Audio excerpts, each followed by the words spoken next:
Yes. I'm Steve Santani with Fox News. Dr. Nelson or Dr. Quetter, you said, Dr. Quetter, this is a trend. Is it a growing trend? And couldn't it have been obvious some years ago that it was a serious one? And couldn't some more serious steps have been taken sooner than an educational campaign?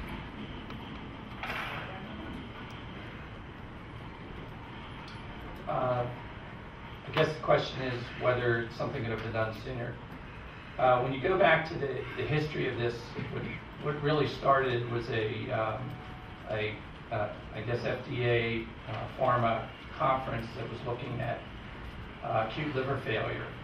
And that time, this was around 2000, at that time it was apparent that a lot of these cases of acute liver failure were related to unintentional overdose. Dosing misadventures, therapeutic misadventures. And this was Dr. Lee's data. So that sort of prompted the 2002 meeting, and you have to understand, at that time, there wasn't any labeling on the products that even mentioned liver injury. And so the initial step was to try to label the products and also to initiate an education campaign. You can go back to the early 80s when Rye syndrome was a problem. And at that time, in the early 80s, there were probably about 800 reports of Rye syndrome to FDA. And prior to even putting labeling on, CDC, FDA, and other organizations went on a massive education campaign. And prior to even getting labeling on the products required through regulation, the cases dropped to 100. So we had a feeling that a concerted education campaign could have an impact on these unintentional dosing misadventures. I think as this process continued into 2004, the education campaign came out, we didn't see the numbers decreasing. That caused some concern amongst individuals like myself and others in the Office of Surveillance and Epidemiology and also the Anesthesia and Pain Division, that other things may have to be implemented, that we weren't confident that this was simply educating and putting labeling on was going to have the impact. There are so many other factors involved that influences behavior that simply labeling alone was we felt was going to be sufficient. So that's how we got to this point. If you look back to when we started on the working group, it was probably mid-2007, and the report was finished in February of 2008. There was a transition in the center director's office, and we had multiple discussions with Dr. Woodcock about this, and it was decided to bring it to an advisory committee. Meantime, are the numbers of fatalities or injuries growing? Well, I don't remember the exact data, so I don't want to state that. Our concern was, and even in Dr. Lee's data, when he based it on years, the percentage of cases attributable to acetaminophen seemed to go down a little bit, but it was still unsatisfactory. And I think the best thing that I think that drives a lot of the folks in FDA that want to address this problem is the last person who talked at the public hearing, whose sister died from unintentional overdose.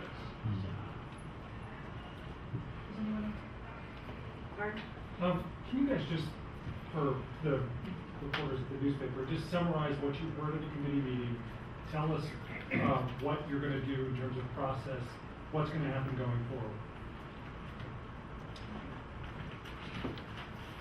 Hey, this is Gerald Valentine from the Office of Surveillance and Epidemiology. Let me give this a start. We heard a lot over the last 2 days. I think we heard, first of all, we presented a lot of data to the committee. It took nearly a whole day to present the data. And I think we heard, first of all, how complex this problem is. I think if you look at a lot of the votes, a few were pretty much everyone voting in one way, but many of them were split down the middle, for a third saying this is my highest priority, a third saying yes you should do this, and a third saying no you shouldn't do it. I think you heard some strong opinions for yes and for no for each of these different options that we presented to the committee. So I think we heard how complex it is. I think we heard that this, whatever we do on any of these options, will affect how acetaminophen is prescribed or administered or purchased, and it really will affect the whole healthcare system, the pharmacies, the pharmacists, the physicians, the patients. This is a system-wide issue, no matter which option we go forward with, or which options, plural, we go forward with. So I think the next thing we do really is go back, look at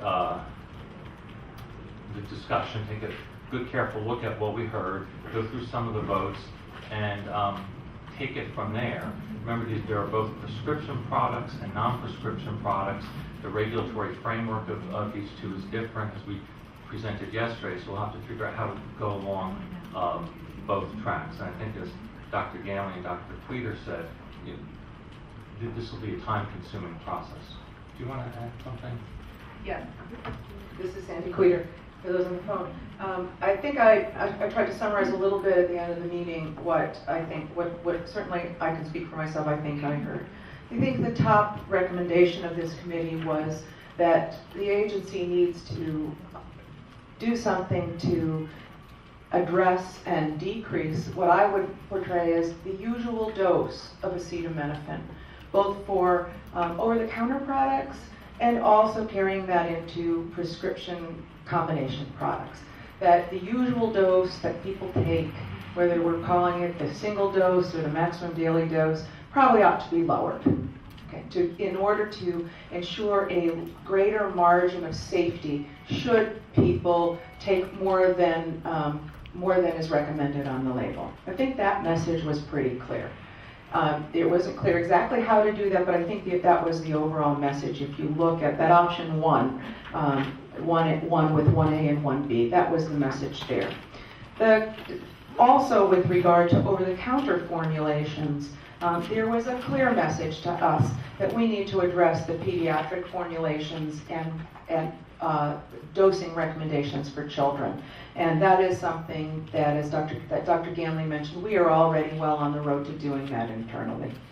With regard to the prescription products, there was a clear message that there is a high likelihood of overdose from prescription narcotic acetaminophen combination products.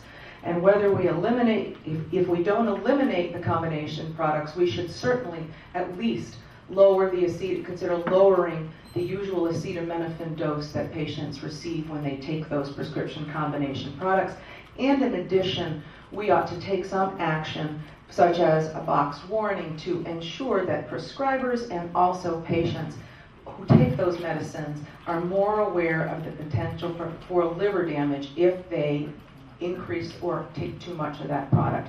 I would say those are the highest level messages that we got. Do you agree? No, I do agree with you.